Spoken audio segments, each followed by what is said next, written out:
Hello and good evening. Hello. Aiden, Yola, hello. It's been 2 weeks. I've missed you guys. Oh man, I messed up last week. That was funny because it was Easter weekend, right? It was Holy Thursday and then Good Friday, and so the schedules were off, and the kids weren't in school, and just my whole week was like just thrown, right? And so I sat down. Um, it was late. I think it was like almost 10 after when class would have already started, and I was just sitting down to eat dinner after the kids had gone to bed, and I flipped open the Discord app to see what was going on, and it was Quentin. It was like, so do we have a live tonight? Or I'm like, Thursday, right? Yes. So that's on me. But luckily we had a short chapter coming up after that one, so that worked out well. Although I do feel kind of bad giving short shrifts to Bridge of Khazad-Dum, making it pair up, because I mean, what a chapter. But A Journey in the Dark was kind of boring, sorry to say. Not my favorite. Or at least there's not a lot to talk about. Or maybe I should say, I didn't have a lot to talk about. Someone who knows the text and the history and everything better than me would probably have a lot to talk about. But I was kind of, in a way, I was like, all right, well, I didn't really have a lot to say about that anyway. I think I have a half session's worth of stuff to say, and there were a lot of good questions. So I do want to, we're filling up here. Maddie, Christy, Paige, hello, hello, hello. Sarah, hi. So we do have two chapters to go through, so I'm going to kick it off quickly, but let's have a little amuse-bouche with, I know Jesse's not here tonight, but let's talk about one of her questions that I wanted to look at from last chapter, from A Journey in the Dark, about the wolves. And her question was, what happened to the bodies of the wolves? Did they just dissolve in the light like vampires? The kind that don't sparkle, I mean, or something. Yeah. Great question. And I don't know how many times I've read this book, but it never stuck with me. Like, I don't want to say I never read that or understood it or remembered it, but, well, I didn't remember it. I reread it and I was like, weird. Where'd the bodies go? So I want to take a look at a couple quick things to, I'll say up front, I don't have like a very good answer for this, or at least an authoritative one. But we have some clues, right? So the howls break out around them. I'm on page 388, 89 of my book. And Gandalf stood up and strode forward, holding his staff aloft. "Listen, Hound of Sauron," he cried, etc., etc. So he calls the wolf Hound of Sauron explicitly.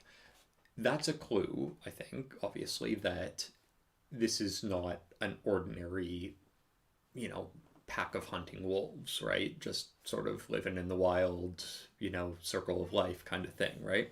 This is a Hound of Sauron.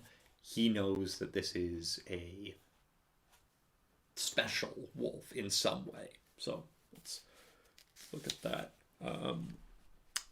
And then, well, I'll skip to the end after. So, when the full light of the morning came, no signs of the wolves were to be found, and they looked in vain for the bodies of the dead. No trace of the fight remained, but the charred trees and the arrows of Legolas lying on the hilltop. All were undamaged, save one, of which only the point was left.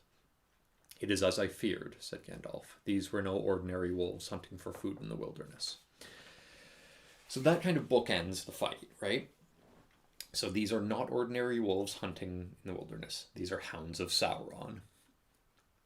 I would have thought that a Hound of Sauron would just have meant a creature bred in Mordor, right? A wolf that has been, given fell meats to eat and raised from captivity and grown larger and more evil and whatnot. But a wolf, nonetheless. That doesn't appear to be the case. These are spectral in some way. Jesse's question about whether their bodies dissolve in the sunlight is a fair question. Are they corporeal, but like a troll, except a troll is petrified in sunlight, whereas the wolves dissolve? That's possible too. My gut leans more toward like spectral phantoms, but still with the capacity to bite and eat, I guess. So corporeal in some way, right? Although, I mean, none of the characters actually gets bitten, so I guess we don't know that. But now that I think about it, swords cut them, right? The arrows strike them. They have to be physically manifested in some way.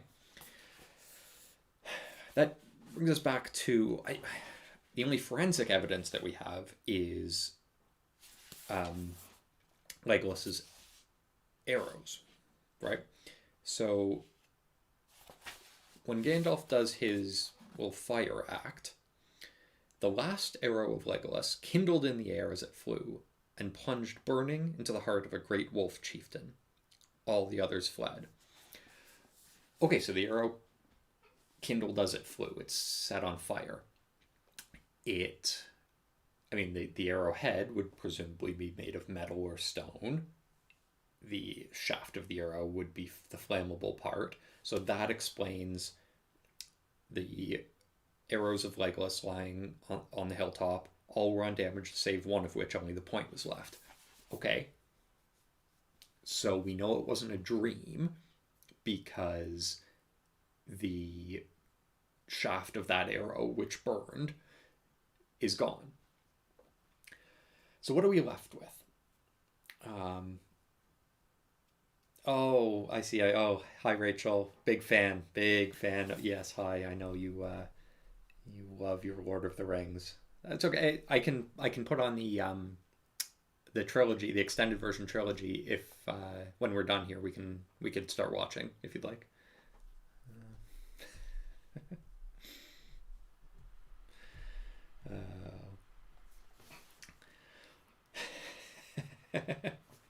See, now I'm being threatening.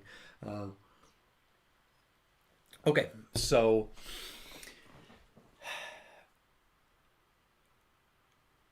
the arrows plunge into the wolves. The wolves die from the arrows. Physical arrows kill the physical wolves. Then the arrows are left over, and the wolves are dead. But then the wolves are gone. So Jesse's disappearing in the sunlight theory, I'm talking myself into it. Unless anyone has a better idea. Oh, Christy, we do need a group watch of the extended versions of Lord of the Rings when we're done with the books. Yes. Absolutely. So I don't have any firm answer on that, but I like Jesse's theory, unless we have a better version out there. But let's move on from that. Okay. The other of Jesse's questions for that chapter that I wanted to touch on, I thought she made a good point here. I find it very curious how Tolkien rarely describes how people look, but describes the sound of their footfalls in detail here. The dull stump of Gimli's dwarf boots, the heavy tread of Boromir, the light step of Legolas, the soft, scarce-heard patter of hobbit feet, and the slow, firm footfalls of Aragorn with his long stride. Do you think this is just to draw the attention to Frodo hearing the footfalls of Gollum, or is there more to it? It does serve the purpose of drawing attention to Frodo hearing the footfalls of Gollum. Absolutely. Does it serve another purpose? Yes, I think it does. I think that Tolkien takes a lot of pain to help us to feel ourselves in a scene. Tolkien catches a lot of flack from people who don't enjoy it for his landscape descriptions, right? And the reason why he talks at length about the description of the landscape of a scene is because the way that he wrote was that he would picture himself there, or picture the scene there, and then work from that. And so it was very important to him that he be able to place himself at that scene. And I think that this is kind of an extension of it. When he talks about the footfalls, the sound of the footfalls of the party here, that helps me to place myself there, right? I can think of dark, cavernous, underground sort of Moria, but it takes it to another level to be able to hear the scarcely heard patter of hobbit feet. And I think that would be my take on that, is that it helps place us in that position.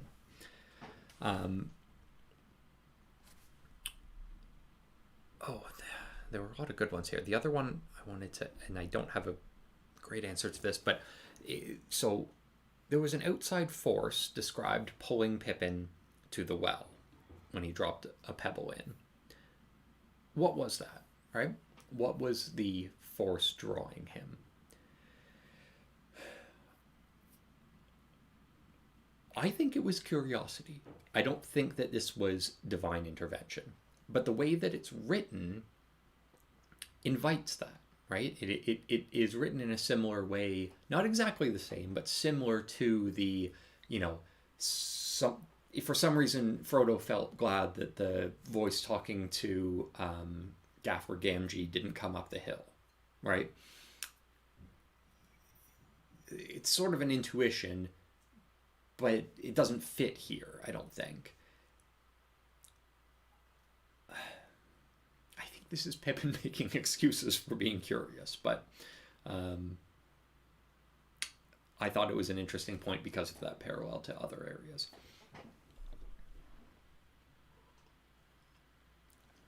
Yeah, I like that point too, Paige, about the footfalls. In the darkness, you would focus in more on the sounds, and if the only sounds are footfalls.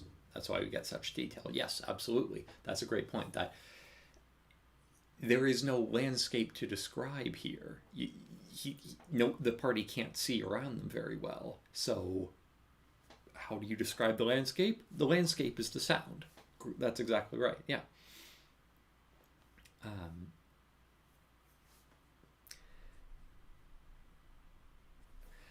Yeah, so Aidan says Pippin is influenced by the forces of chaos. So, outside forces are rarely named by Tolkien in The Lord of the Rings, but they're hinted at. And chaos isn't really one of them. So I'm not rejecting it out of hand, but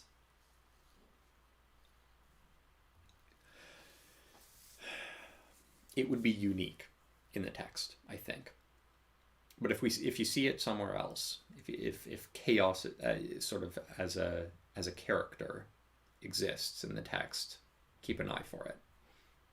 Yeah. Oh, Aidan was joking. Okay, just meant that he's chaotic. Yes, Pippin is chaotic. Absolutely, chaotic good, but chaotic.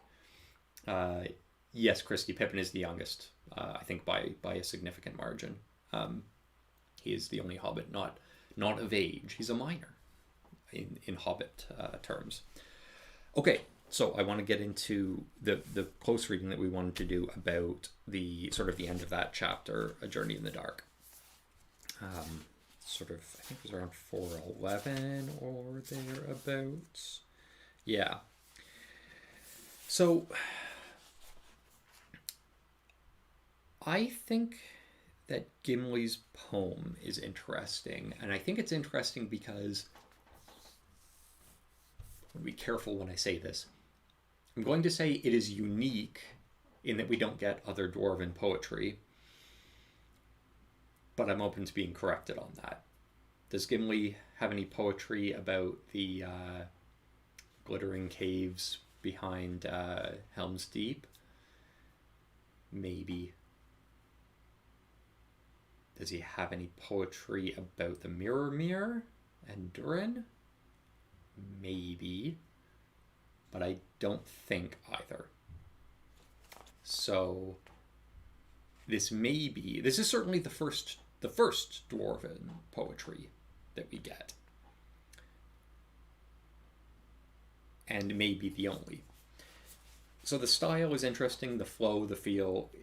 It's more elvish than I would have expected. And it's similar in a way to the Misty Mountains poetry / song from The Hobbit, I think. So it is consistent with that. It's an interesting poem or song. Is it a poem or a song? Does he sing? Chant. I guess it could be either. It's interesting in its content because it tells of Durin, the father of one of the fathers of dwarves, waking, naming things. Like also like a proto Adam, like Tom Bombadil.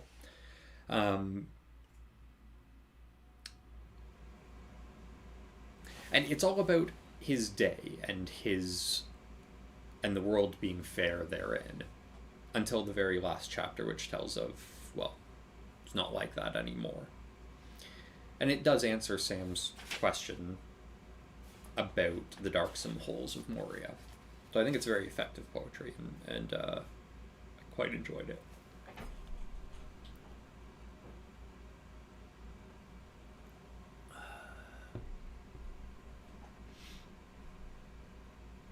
Yes, Maddie was ahead of me. In The Hobbit, there's the Lonely Mountain song. Yeah. And that's what I was thinking back to, but is there anything else? Not that I can think of. I won't sit here and puzzle it through, but I thought that was a cool opportunity. Next, mithril. Okay. So, speaking of The Hobbit, it's an interesting sort of retcon that in the first version of The Hobbit, there was no mithril. I don't even, in the current version of The Hobbit, the modern version of The Hobbit, is it mithril? Or is it called mithril? I'm not even sure about that. I don't think it is. But I know in the first version it wasn't, because mithril hadn't been invented by Tolkien yet, or discovered, to use his parlance. So this is kind of a retcon, and this is kind of an insertion, right? And I guess it works because it's what he needed, a reason why Moria was so important to the dwarves, and it was mithril, and then that brought in the mail shirt, which is fun. But it wasn't, that mail shirt was not originally, in its original conception, made of mithril. I think it was just light steel or well-made steel or silver steel or something like that. My question about mithril is, where is all of it? Its price is beyond measure now because there's so little of it left. Where is it? I mean, it's been 1100 years since Durin died, and they were mining it for quite a long time and making things out of it. That was the wealth of Moria.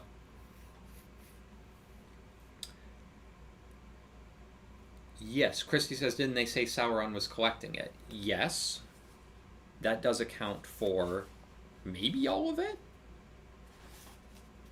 Let's see, what did it say about that?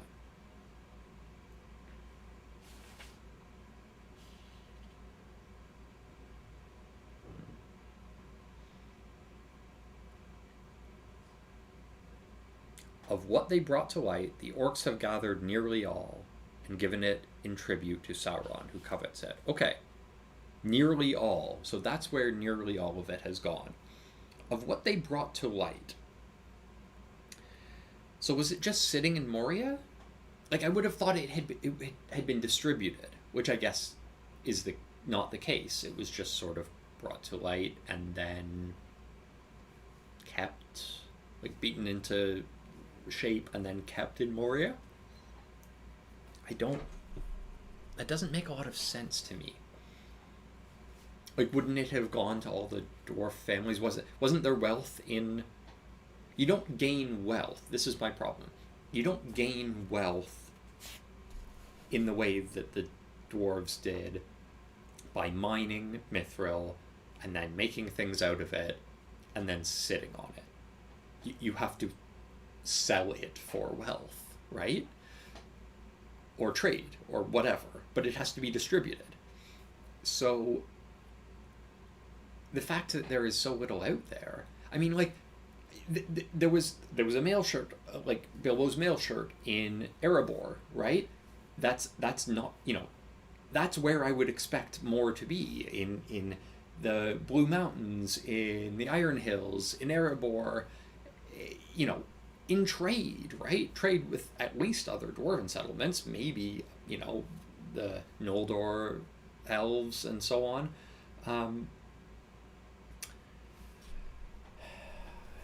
Didn't ask, because a lot of it was used for the moon writing, right? Was a lot of it? I know it was used for that. Was there... The elves dearly loved it, and among many uses they made of it Ithildin, star moon, which you saw upon the doors. So that confuses me more. So yes, they used it for that. I don't know about a lot of it, but certainly some. But among many uses. So the elves loved it, dearly loved it, and used it for many things. So where's all of that? Christie's asking, maybe it's been stolen back by orcs or other creatures. Maybe. But even the ones that the elves had? Maybe the elves took it back when they left these shores, when they went back to the west. Maybe there's a lot of it in the west. That which didn't go to Sauron is in the west. Yeah, exactly. Maddie was just saying the same thing. Maybe the elves accumulated a lot of it and they took it with them when they left Middle-earth. Yeah, that's the best guess, I think.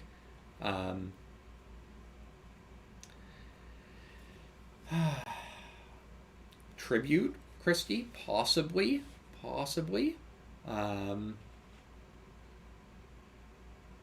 Yeah. I guess I'm just surprised there's so little of it. Anyway. Finally, from this chapter, because I want to keep moving on. I don't want to shortchange Bridget Khazad-Dum. Balin. Again, there's a bookend here. Where was it? Gimli. There it is. 4:15. I have looked on Moria, and it is very great, but it has become dark and dreadful, and we have found no sign of my kindred. I doubt now that Balin ever came here. There's a lot in that. Balin said that he came there, right? We got that from Glowin at the council. For a while, messengers came back to Erebor and said that they had started a colony and that the mining was good and whatnot. And then there were no messages. Gimli, having seen Moria, doubts that they ever came there.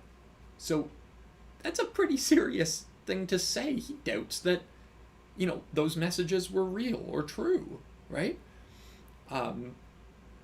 Maybe he's not fully contemplating the implications of that doubt, but that's a pretty heavy thing to lay on Balin, I think. That struck me this time. And I want to contrast that with when they find Balin's tomb. Frodo's statement, he is dead then. I feared it was so. Frodo feared that Balin was dead. I mean, the easy way to understand that, or the simple way to take that is, well, Glowin said at the council that they got some messages and then the messages all stopped. So yeah, we all feared that he was dead. But I think everyone sort of feared that. So the fact that he's saying that, he doesn't say anything to Gimli when Gimli says, I doubt that Balin ever came here. I'm picturing him going, oh no, I think he came here and I think he's dead. That's speculative on my part, but what else would he mean by I feared that it was so? When did he fear that? I feel like when he came there. I'm projecting some premonition or some foresight onto Frodo here, but that squares with his words in my mind. What do you think of that? Is that is there a simpler explanation? Do you buy the simpler explanation that he was just, well, Glowin said that they hadn't heard from him, so I feared that he was dead. That's kind of where I want to go with that.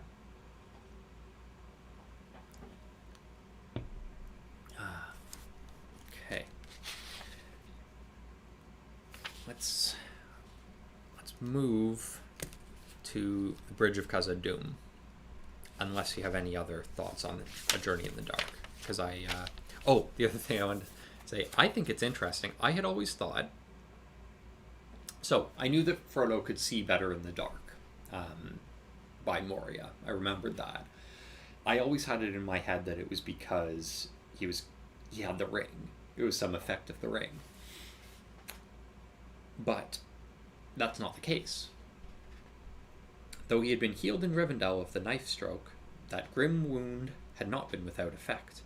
His senses were sharper and more aware of things that could not be seen.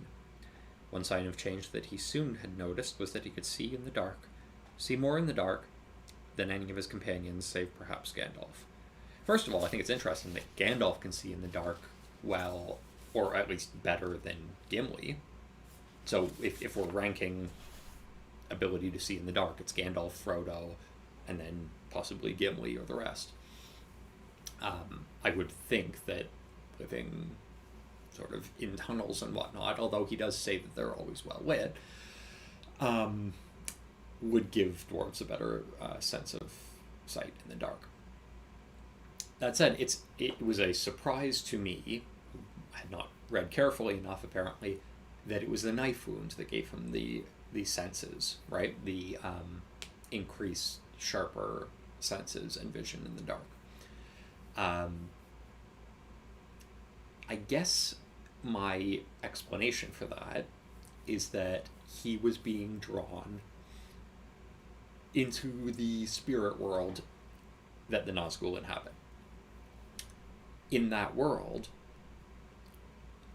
the shadows, the Nazgul can see better in the dark, or can see in the dark, and the noonday sun destroys even the shadows of living creatures. So the effect of him having been pulled into that spirit world is that he remains partially there, in the same way that Glorfindel resides at one time in both worlds. I guess that has to be it. And I think that, remember when in many meetings when Frodo woke up on his recovery bed, Gandalf was looking at him and what was it? He could see, there was something about his left shoulder that Gandalf's eye could see was fainter, fuzzier, foggy, or something like that. And I think that's the effect being alluded to here, now that I've put it together.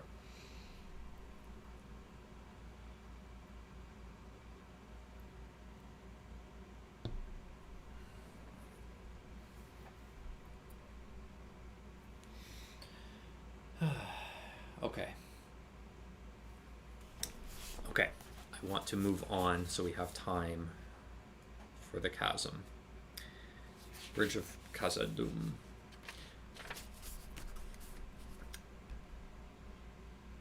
Okay, so let's get this one out of the way first.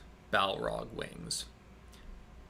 Jesse fairly raised the question, and I've been very firm on this point before, so let me make my case and I'll let you decide. So Jesse says, Chris, I know you've been very vehement on the Balrog not having wings, and I'm not quite sure how to read it yet, but you have to admit that with the two passages, and I'll read them, you can at least kind of see where that comes from. Yes, I can. And I hope I never conveyed, I'm sure I did convey, that it's unthinkable.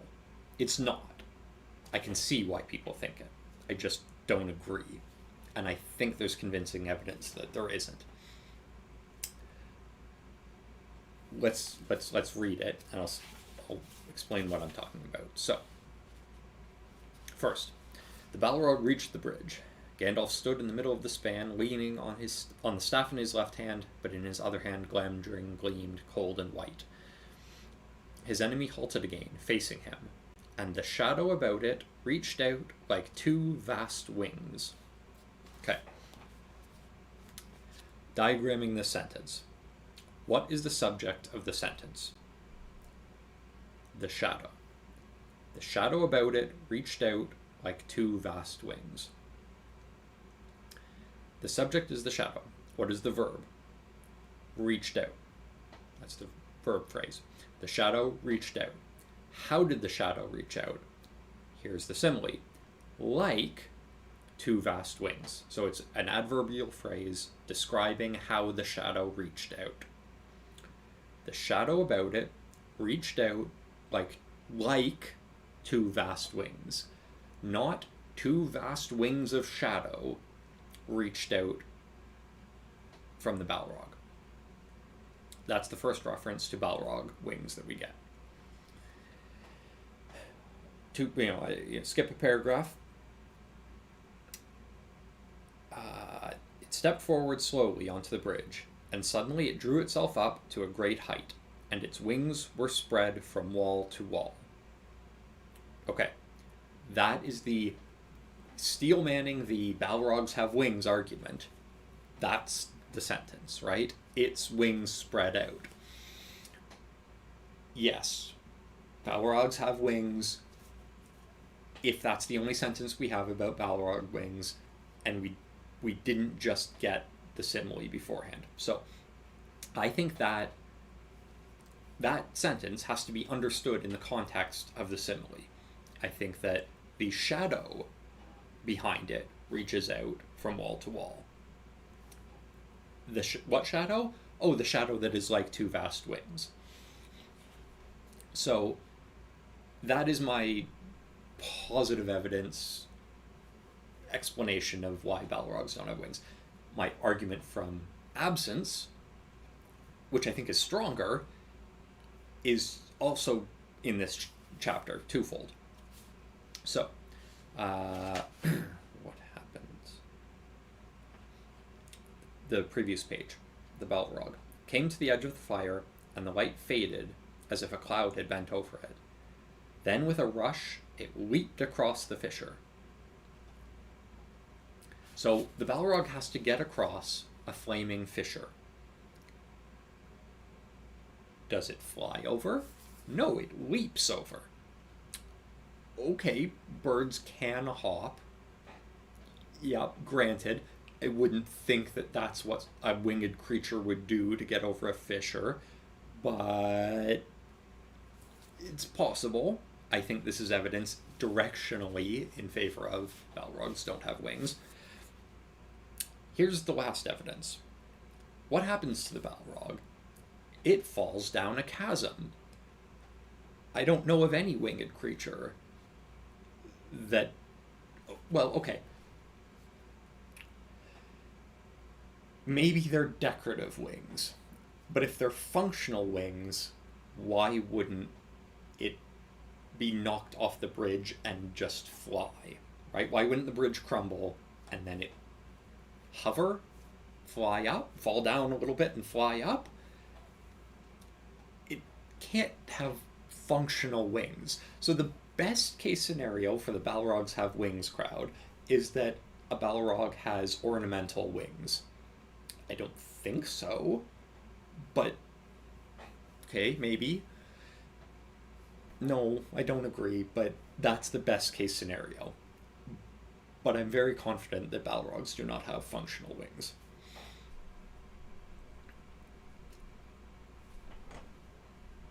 Oh, sure. So, Christy, yeah, I enjoyed the visual representation in the movie. It made the Balrog look very cool. Movies can take creative license with things like that. I don't take great issue with it. It just served to give, why were they falling forever if the Balrog has wings? Why didn't it just spread the wings? I don't know. It was fun, but it didn't work. Yeah, sure, Aiden, the smoke and shadow forming the illusion of wings, and they get bigger as the lighting changes, or as the Balrog becomes more imposing. Sure, illusion of wings. I mean, it's exuding an aura of terror, right? Great wings, great shadow taking the shape of wings, perhaps. Does that mean a Balrog has wings? In a sense, okay. Illusory wings, sure.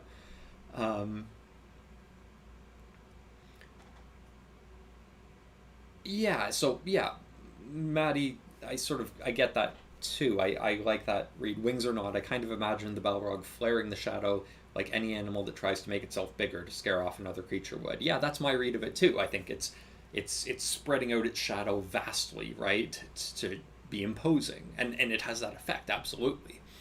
Yeah. Um,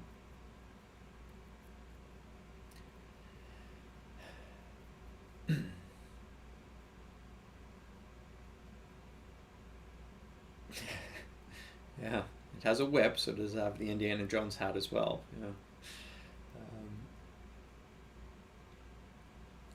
Well, conclusion, they're like big kiwis, not penguins. Yeah, okay, I think now we're getting somewhere. Yeah, yeah. Um,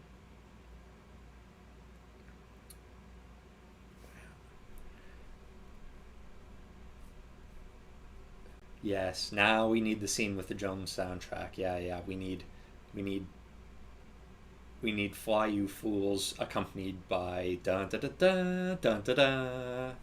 Yeah, absolutely, absolutely. Okay, so that's my Balrogs don't have wings case. I wouldn't mind Balrogs having wings. I think that's cool. So if someone can convince me otherwise, I'm open to it.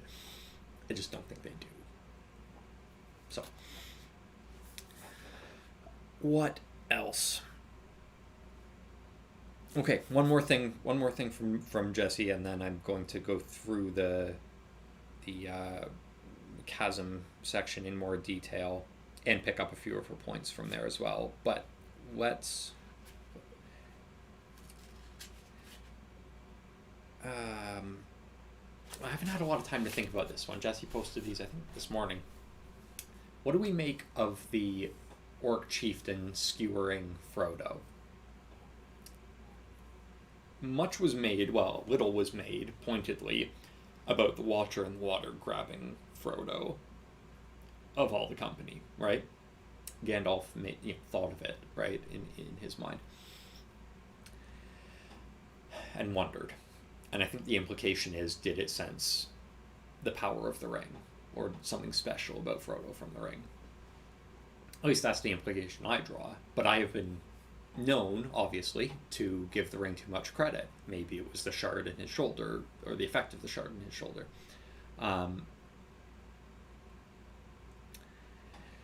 So, why did the orc chieftain... It was a chieftain, right? I think I'm saying orc chieftain because that's a D&D term. But the leader guy. It is orc chieftain. Good for me. All right.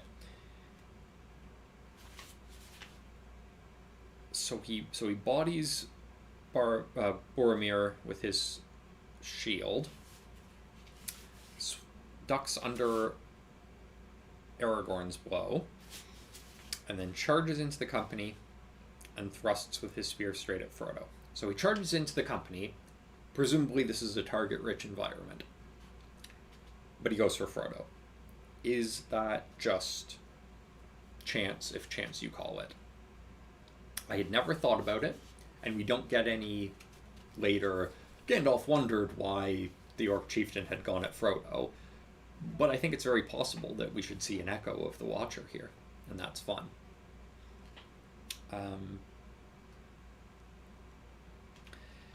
The other thing that I had picked up on, and this is another book-movie thing, the line that was very effective in the movie, "Swords are no more use here," from Gandalf. That was, in the movie, delivered after they see the Balrog. Or learn that it's Balrog coming after them. And the way that I took that from the movie was, you're not going to be able to fight a Balrog with a sword. This is going to be a dope magic user battle. Okay, cool, fun. But that's not what he means in the book. He has no idea there's a Balrog here. He hasn't even felt its power. Or maybe he has, but not through the door in the way that he describes. Like, that hasn't happened yet, where there's the challenge and the counterspell sort of thing, right? He says swords are no more use here way before that. So the implication there is a bit more mundane. It's, cheese it, get out of here. Like, we're not going to stay and fight, right? And so I bag on the movies often enough, and I'll say again for posterity, I love the movies. I'll give them credit here. This was a great repurposing of this line, right? This took a fairly mundane, swords are no more use here, we've just got to run, right? You know, maybe he had in his mind, I'm going to try a sealing spell on the door. That's fine too. That's, you know, okay, that reading works. What he clearly didn't mean was, you know, I'm a servant of the sacred fire. That's what's going to happen here, not swords. So Jackson took that line, which is a fun line, and repurposed it in a more fun way. And I think he deserves credit for that. The chat is still on Balrog wings. Crazy Singer Girl says, I'm just going to say that the Balrog does have wings, but the wings are a creation of the Balrog. So they are real. They're also not also real because it manifested them. They were only illusions. I don't think that's utterly inconsistent with the text. But I'm unconvinced by that only because it's still a simile. The shadow. It's not that the shadow formed itself in wing shape. It's that the shadow behind it stretched out in the way that wings do. That's how I read that. So, you know how wings behind a creature can spread out? That's what the shadow was doing. That's how I read that simile. And I think that if they were in wing shape, that would be more explicit. So that's where I'm going to plant my flag there.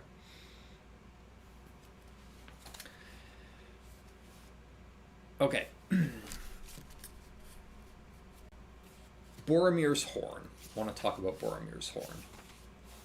He winds it when they leave, which was when they leave Rivendell, which everyone got sandy about, and fair enough. But here, the dark figure streaming with fire raced towards them. The orcs yelled and poured over the stone gangways. Then Boromir raised his horn and blew. Loud the challenge rang and bellowed, like the shout of many throats under the cavernous roof. For a moment the orcs quailed, and the fiery shadow halted. Then the echoes died as suddenly as a flame blown out by a dark wind, and the enemy advanced again. What this puts me in mind of is Frodo at Weathertop, taking out his sword in defiance, and the Black Riders halting at the top of the dell. This is, and we made a lot of it at the time that was action by Frodo. That was defiance. That was not like Merry and Pippin throwing themselves to the ground and, cowering in terror. This is spiritually in the right direction. Were the Black Riders afraid of Frodo? Probably not, but they had been like permeating the area with an aura of terror for so long, they didn't expect defiance. A Balrog against a small party like this would not expect defiance. An army of orcs running after 9 people would not expect defiance. This is the heart of Boromir here shows very clearly. This is action. This is defiance. This is spiritually in the spiritual battle between the Fellowship and this army in the Balrog, this is the right move. Is it effectual in any sort of physical sense? No, of course not. But it is defiant, and it stops them. They continue on. Of course, they're more powerful than this. I mean, the Witch King continued on at the Dell. But it's action, and it's in the right direction. And I credit him a lot with this. And I think he comes off really well in this chapter. So, Gandalf and the Balrog at the bridge. And Jesse raised this point. That really, and the same point stood out to me at the time, on this read that never had before. Again, in the movie, it was awesome that Gandalf was sweaty and exhausted and yelling and defying the Balrog at the bridge. That's not how I read this now. The verb is said, not yelled, not shouted, not commanded. Said. You cannot pass, he said. And I think this is emphasized with the orcs stood still and a dead silence fell. So everything is silent. I am a servant of the secret fire, wielder of the flame of honor. You cannot pass. Now, we get an exclamation mark coming up. The dark fire will not avail you, flame of Udun. Go back to the shadow. You cannot pass. So we have a cue that there may have been more defiance, more volume on go back to the shadow. But everything before that is just punctuated with a period. And we know that a dead silence has fallen. I think he's speaking calmly, and I think that's even more powerful than shouting. Exactly. Well, quiet words always had much more power to me. Yes, absolutely.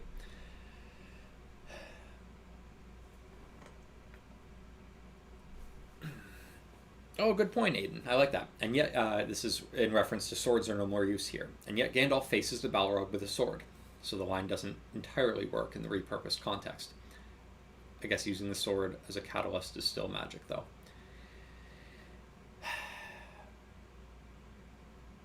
In the movie, he has both the sword and the staff, right? Because he plunges both of them into the ground, I think, or onto the bridge. And he does use the sword, casting my mind back to the movie. I'll have Rachel watch out for that when we watch our extended version later tonight.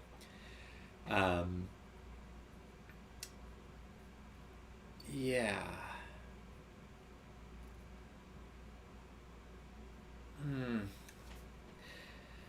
Hayden is saying, I guess using the sword as a catalyst is still magic, though. And Christy's saying, I do think Gandalf can use his sword like a wand, like his staff. I don't agree with either of those. Do you have any textual evidence for that? Because that is not my read of it.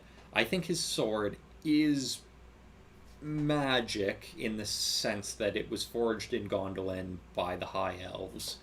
It gleams when orcs are near. It's a magic sword, but it's not. I don't think it's a conduit, or at least I don't think we have any evidence for it being a conduit for his magic. I think that it is a powerful sword, and not in the sense of like, it's a +2, 2d6 on crit kind of sword. It's just forged with hatred of orcs in it and evil things. And I don't think a normal sword could deflect the Balrog's blow. But is it a replicant for his staff? I don't know about that. Yes. Christy, talk softly and carry a big stick or staff. Yes, exactly. That's Gandalf. Although he also talks not softly. And yeah, and if you speak softly, people have to strain to listen. Yeah, I'm picturing the Balrog being like But the secret what? Oh, fire. Yeah, like leaning in, to hear him.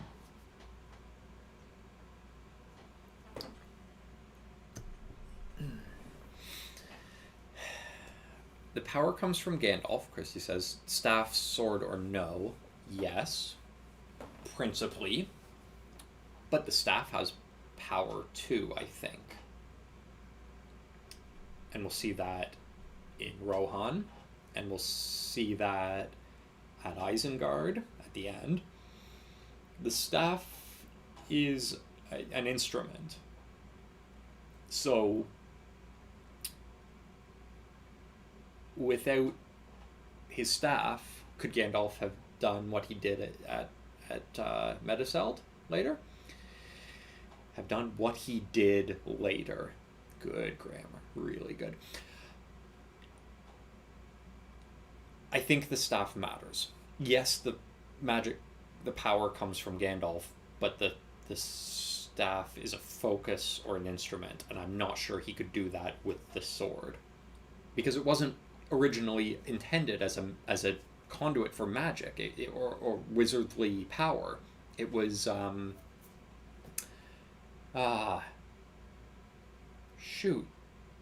who's Gondolin's king? Turgon? It was Turgon, right? It wasn't Fingon. No, it was Turgon. I'm going to say Turgon. It was Turgon's sword. An elf king.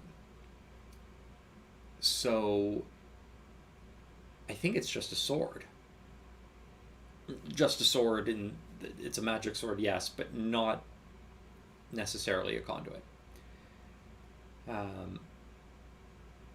Yeah, Aiden, maybe that's a way to think of it. He can reinforce the sword to better deflect the Balrog, but I don't know if he casts magic through it. Yeah, and casting magic through and all that stuff, like Tolkien put very little clearly indicating how magic is cast. There are no rules of spell casting in Lord of the Rings world. So we're kind of grasping a little bit here.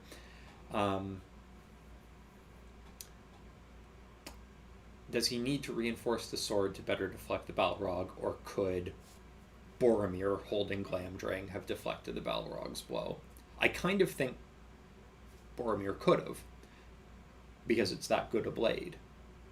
But do we know for sure that Gandalf isn't doing anything to augment it? No, that's very possible. In the movie, casting my mind back, he creates kind of like a shell around himself, doesn't he? To deflect the whip, I want to say. Like a light aura thing. That's clearly not here. I mean, it was fun, but I don't think that's what's happening here.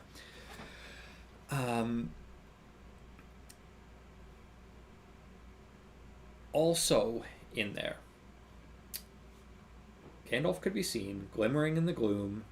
He seemed small and altogether alone, grey and bent, like a wizened tree before the onset of a storm. It's wizened, right? Not wizened? Oh, now that I say that, I feel like it's wizened.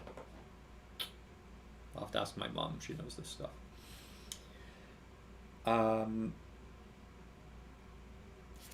The point I wanted to make there is I think that dovetails with his quietness. I think the wizened, well, I'll go with that, tree standing alone against the onset of a storm would speak quietly. And that tree imagery puts me in mind of the verses about Aragorn, and specifically the one that I have on a t-shirt, not this one, but that I like a lot. Deep roots are not reached by the frost. Gandalf's roots run deep. And though he's not up against frost here, rather the opposite, he is a wizened old tree, and he has deep roots. And so the reason he appears strong there, though small, is because of the roots of that wizened old tree.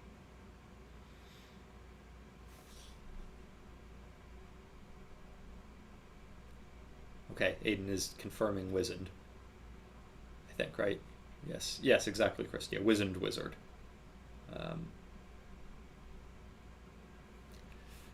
Whoa, whoa, whoa, hold on. Paige, are you serious?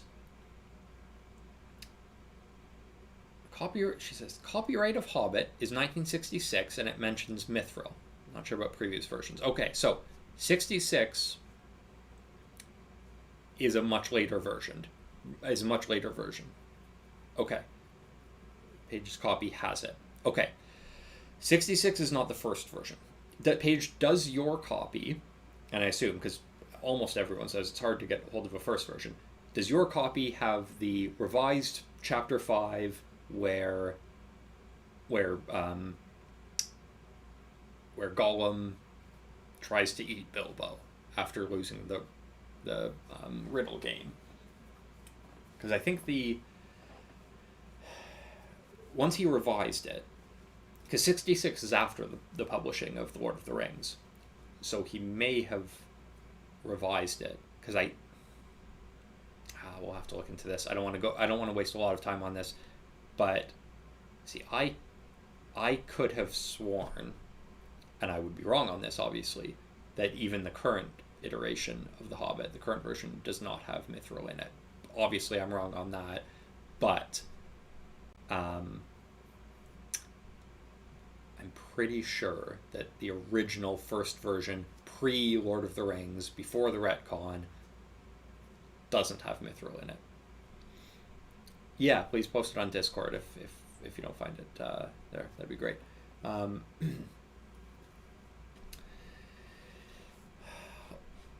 Okay, Maddie says, I don't think Boromir could have defended with Glamdring because it says there was a stab of white fire.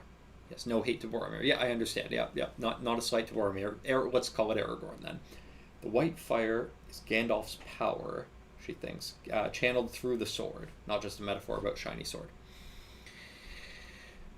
That seems persuasive to me. Yes. What is the Balrog's sword? Is it a spiritual sword? Is it a real sword? Because I think if it was a real sword, then Glamdring could turn it. If it is a manifestation of the Balrog's power, it is spiritual, then it probably needs Gandalf to turn the sword. Okay, I don't want to bring in too much about Balrog. So, my whole Balrogs and wings thing, the Silmarillion, I think, clearly establishes that they don't have wings. It doesn't say they don't have wings, but there are all of those, like, falling down a shaft and not flying and, not taking... I mean, Morgoth does not have an air force, very clearly, in the Silmarillion. And he has a lot of Balrogs. So, I don't want to use that as evidence for this text, but that's the other point. That aside, Balrogs fight elves in the Silmarillion. The elves aren't wizards, and they fight each other, presumably with swords.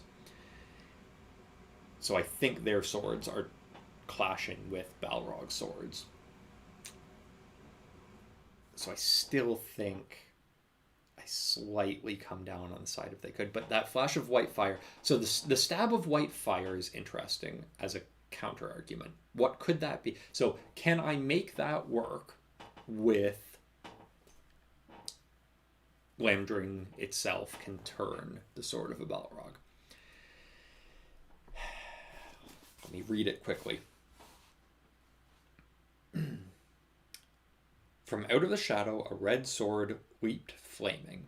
Glamdring glittered white in answer. There was a ringing clash and a stab of white fire.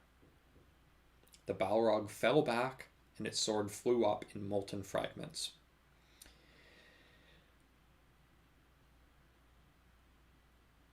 Could the stab of white fire be the Balrog's sword breaking on Glamdring?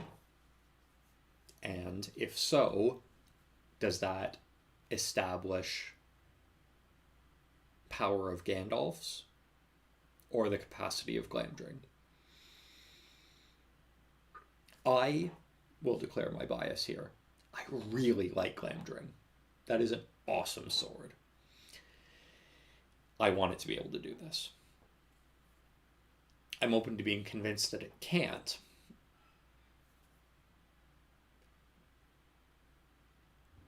But I'm not sure that it has to be.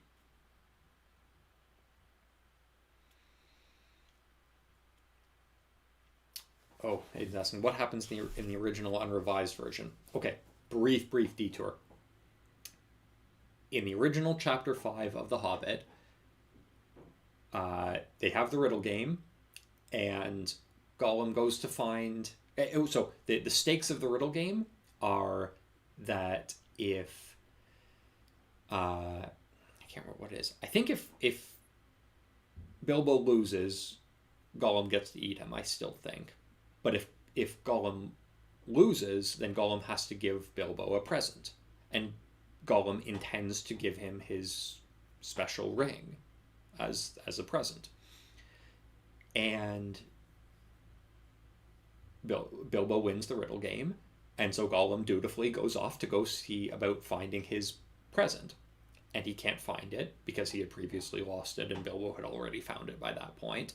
But Gollum is so apologetic and so frightfully concerned that Bilbo will think that he's trying to cheat him out of his prize that he agrees to show him the way out as a, second best, and tries to give him a lot of fish and stuff like that. And then they wave goodbye and Bilbo goes on his way. So there's no chasing down the corridor, no leaping over him, no murderous intent. He's just a weird creature that lives in there, right? And so when that ring became the ring in the course of writing The Lord of the Rings, Tolkien realized, well, that would never happen. Gollum would never just be like, oh, la-di-da, here, let me see if I can find you that ring that I promised. No, he would want to keep it. So that's why he had to revise it and retcon it to be, that's the story that he told the dwarves and originally wrote down in his book, that whole present thing. But the real version was something different. And that's why in the Council of Elrond, when Bilbo tells his story, he says, I will now tell you the true story, and if others have heard me tell it differently, and there he glanced sidelong at Glóin, I ask their forgiveness. That's Tolkien's retcon. That's, in the original Hobbit that I wrote, Chapter 5 was actually just... It was Bilbo's diary, and he wrote a false version. So this is what really happened. Okay, that's the detour. Okay. Gandalf is attuned to fire. Is Glamdring associated with fire in any way? Aiden asks. Not that I'm aware of. No. Not that I can think of. So Aiden believes it was Gandalf's power. Maddie says, I'll consider it an admirable team effort for both Gandalf and Glamdring. Maybe Boromir couldn't have done it with Glamdring and Gandalf couldn't have done it with, say, Andúril. We'll never know. No, I think Andúril could have done it. But that's a great way of thinking of it. Could Gandalf have turned the sword of the Balrog with Boromir's sword? The one that was notched when he tried to attack the cave troll.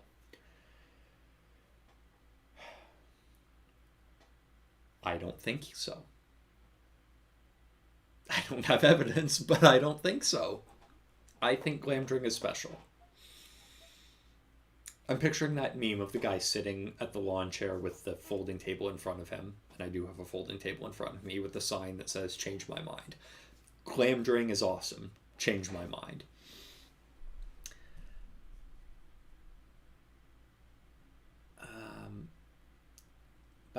Yola says, the Balrog's sword was flaming, so if Gandalf's sword hit it, wouldn't the impact make a splash of white light? Sure. Why couldn't it? I agree. Why couldn't that be what happened? Flaming sword hit steel, a stab of white light. Sure. Yeah. Like during forging iron. Sure, like sparks or like a flash of light. Yeah, yeah, I buy that. Thank you for more evidence that I can lean on. I feel like I'm losing this argument, not argument, but this discussion, but I'm still going with it because I'm stubborn. But change my mind. Okay.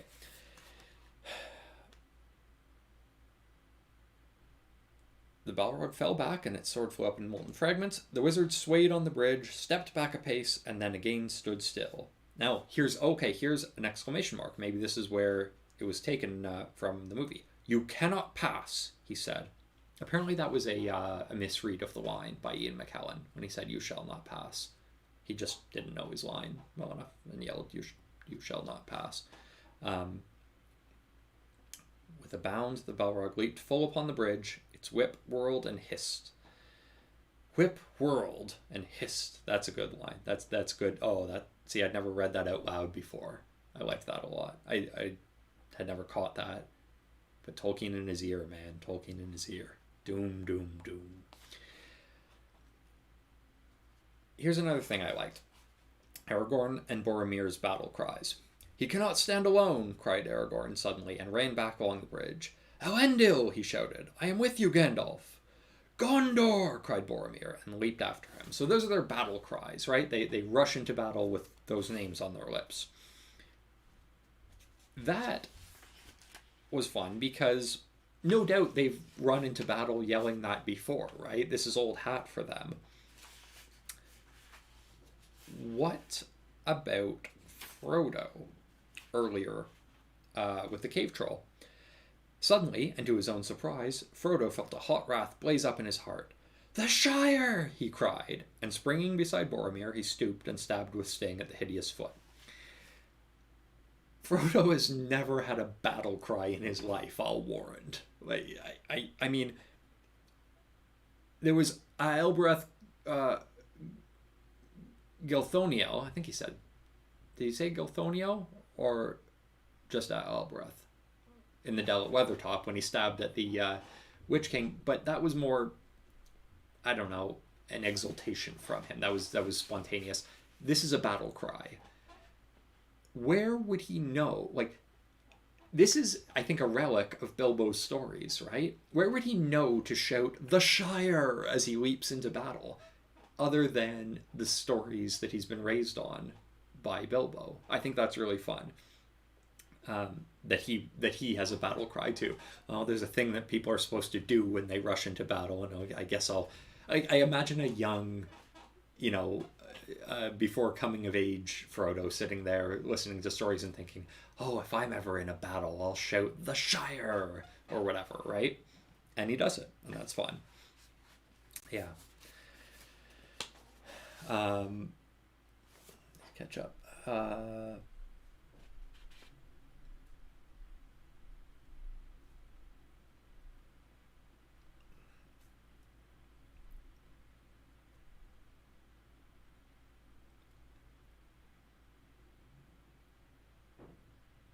Yeah. So Lola confirms that Ian McKellen said he messed up the line and they kept it.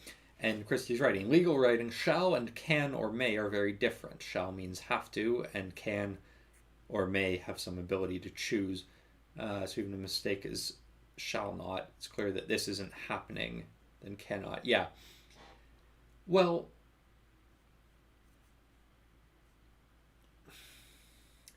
you shall not pass is a predictive statement, right? It is, what is it? What is that mood? Indicative?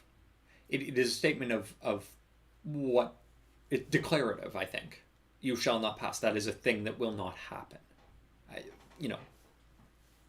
I shall not eat 8 pancakes tonight. I shall not. I won't. I'm not going to. Might have 6, but you cannot pass is more defiant, right? It's more directed. You are unable to. You will not be able to do this. This is beyond your ability. You cannot. You can't do this. I cannot drink a 4-liter jug of milk. I don't think my stomach is big enough.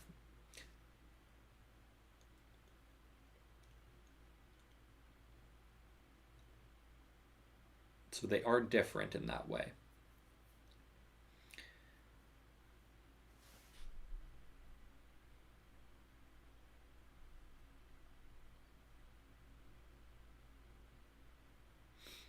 Yeah, Gandalf is not letting this happen no matter what the cost. Right, right. Okay, we're running well long. I knew that was going to happen. This is kind of a double episode, but the last thing that I wanted to say, so pop anything you wanted to get in on this chapter into the chat now.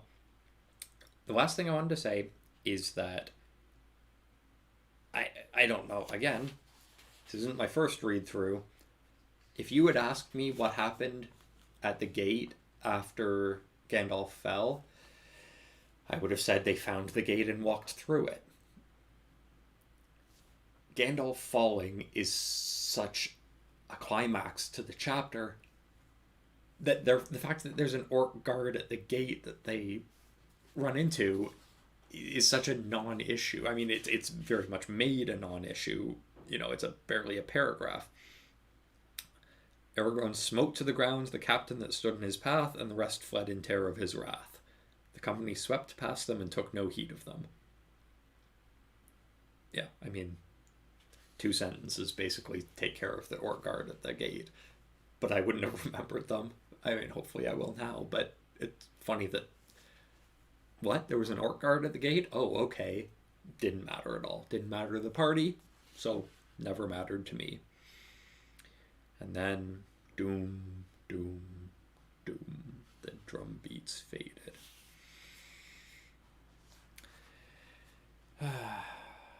Okay.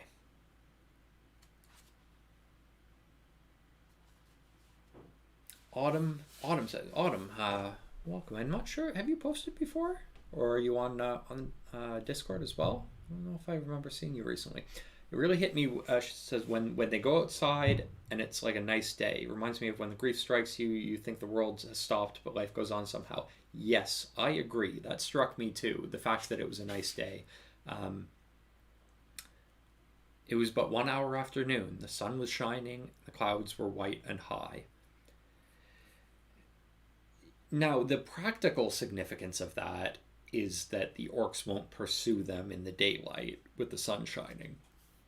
So if it were dark and overcast or raining or something, the pathetic fallacy to compliment Gandalf's falling, maybe the orcs would have run after them, right? Out into the dale. But the sun is shining, so they're protected. So there's a practical effect of it, but it really doesn't, you're right, it really stands in contrast to what they've just been through. So I like that point.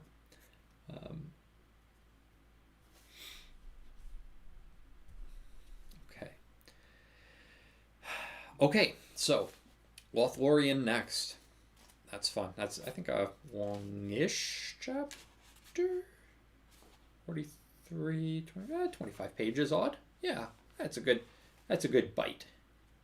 So, hopefully, I will remember what day it is next Thursday. And I will, again, try at some point to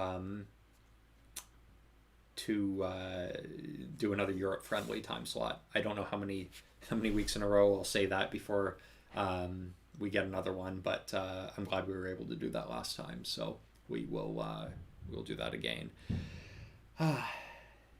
Back to the elves, sir. Yes, a different kind of elf, but yes, back to the elves. Okay, awesome. Thanks a lot, everyone. I'll wrap it up there. We'll keep the Balrog wing talk going, and the Glamdring and the Balrog sword thing going, because I'm going to keep believing it was Glamdring. I'm just gonna. Thanks, everyone. Good night.